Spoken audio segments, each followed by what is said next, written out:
So I'll bring in a rundown of all the brake parts that come with the Auto City Classics kit. It comes with pretty much everything that you need.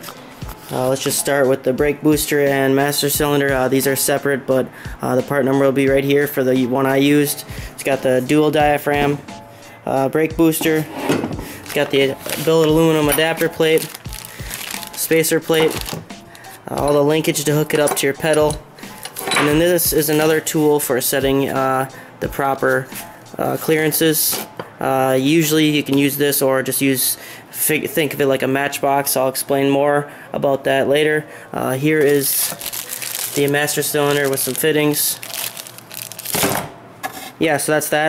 The most important thing on this, make sure you remove this. I've actually had people that have tried to install this and left this little rubber plug in there, which is pretty dumb. Next we'll move on to the rear brakes. This is going to have a 4-wheel disc brake conversion, so here are the rear rotors. They're drilled and slotted. Here are the caliper brackets, all the hoses and hardware. And there's also the brake lines for the emergency brake. And here's the brains of it, the calipers. You can see here's the e-brake, which can be a little bit tricky to set. Comes with the brake pads and all the hardware there again. Now to the front, here are the rotors, drilled and slotted again. It's got the wheel bearing races already in there, and here are the wheel bearings and the seals and all of that stuff. Now these are the spindles. These are McGoffey's drop spindles. They're 2.5-inch drop, and they have all the nice stuff built into them. You can see they have the caliper brackets built into them. Yeah, so that's those. Here's the new brake lines, and here are the front 2 calipers.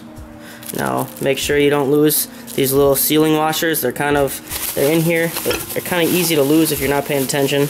I dropped them earlier. See, they're in there. So make sure you get all the parts out of there that you're going to need. So I'll take you through basically how to do this basic install of all this stuff. Hopefully it doesn't take too long, but it depends if the truck wants to cooperate. So that's that. Let's go. Let's get to it.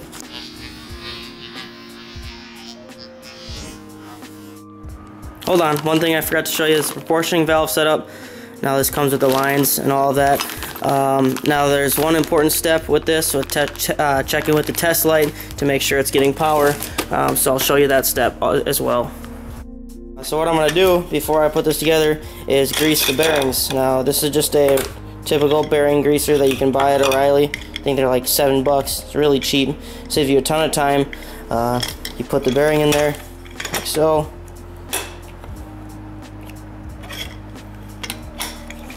Thread it together, and then you can see on here there is the greaser, and it actually greases your bearing for you, which is really nice. I actually have this upside down, but yeah, that saves a bunch of time over the conventional hand pack method.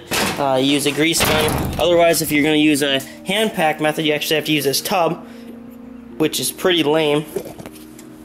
Use the tub, and then you have to do it by hand, which absolutely sucks. It takes forever compared to this method, so it's well worth the $7. One thing to note about these rotors is that the bearing races are already pressed in, so you're going to want to go and just make sure that the bearing race is all the way seated against the flange on the inside here. There's an inner and an outer bearing on this. Now what the weird thing was, the outer bearing right here actually came just like this with a race, so I don't know why there's another race. But anyways, there's already the race seated in there, so you're not going to end up using this flange. Now the inners didn't come with the race, which is fine because the race is already in here, but I was just a little bit confused as to what was going on there. But yeah, again, make sure the bearing race is all seated. Got this one greased up, and I do not, haven't done the small ones yet, but I can grease those up and then install them on the spindles. Another thing, these are a cast rotor, and you can see that there's this like sand type stuff on here. It's just from the casting not being cleaned well enough. On the inside here, there's some of that sand casting still there, so you're going to want to take and brake clean that out so that the sand isn't in your bearings. So I have the bearing in there, and then I just took some wheel bearing grease and just lubed up this surface around the lip here on the inside for the seal to go in. And now I can just put in the seal like so. And then I have an old bearing race. I always save these bearing races whenever I take anything apart, so I can just use that as my bearing race punch, or if you have one, perfect. I don't have one, I can usually just find something that fits and then pound it in straight, and once it's set, that's good to go on the spindle. I said I have to work tonight. I won't be home for dinner.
The rotor and the caliper on. Now these come packaged with a little rubber cushion that just goes in between here, in between the brake pads, just for packaging reasons. This can just be thrown out. It's not anything that's part of your system, which some people might think it is, but it's not. Now the easiest way to do this is actually to get this get these brake pedal or brake pads set up on here. Clip this one in so it's inside of the cylinder, and then take these bolts out. Now in order to take these bolts out, just use a screwdriver and pound it out. It's hard to do with one hand. Just pound it through. It's just stuck in there. It looks like it's threaded, but it's actually not. Just stuck in there, and then these actually thread directly into the spindle. So I'll show you what I mean. Just pops out like that. Now that those are out, you want to take your synthetic brake grease and grease these slide pins, and also grease these the end here, and then there's a collar here, like a slide collar, that you want to grease. You can take it out and grease the inside of the O-ring also, and then like I said, you're going to want to clip this up, put this on the spindle and on the rotor how it's supposed to be, and then these slide pins go through. It's pretty simple, but it can be a bit confusing because of the way it looks. Another thing of importance to note is the position of the bleeder. So on this setup, you want the bleeder on top of the caliper because air rises up. So if I were to put this caliper on this side, the bleeder, which is right here, would be on the bottom, so it would not bleed properly. So that's how you know left and right. These aren't marked. Now this kit is pretty inclusive, however there are a couple things that could be changed or that I had to go buy different parts for. Here is the front brake line, the rubber brake line that goes from the trailing arm up to your caliper. Now the stock sizing on these brake lines might be hard to see. It's right here. Now this line won't thread in to this fitting because it's the wrong size. So what I had to do was get an adapter that adapts the stock line down, so that threads onto the stock line, and then this threads into the adapter. So that's something that was not included in the kit. That was an extra $6 aside for this adapter, so that could be something that could be changed. Just change this to a different size end, which you could probably do, or which they could probably do for you. Now, another thing is just these little clips that hold the brake line in place. A lot of the guys will have these because they're stock, but if you're building something from scratch and you don't have this little clip, you're going to have to buy these, or buy one of these. They're not that hard to find, they're cheap. Basically this just holds it into place. I'm sure most of you guys know what this little clip does, holds the brake line in. So that's two things that are not included in this kit that could be changed, in my opinion, I guess. Other than that, pretty good kit. It's coming together pretty good, pretty easy to put together, and I think it'll work good. So, Auto City Classics, 4-wheel disc brake conversion. Front's almost done. Oh yeah, this is a 66 GMC.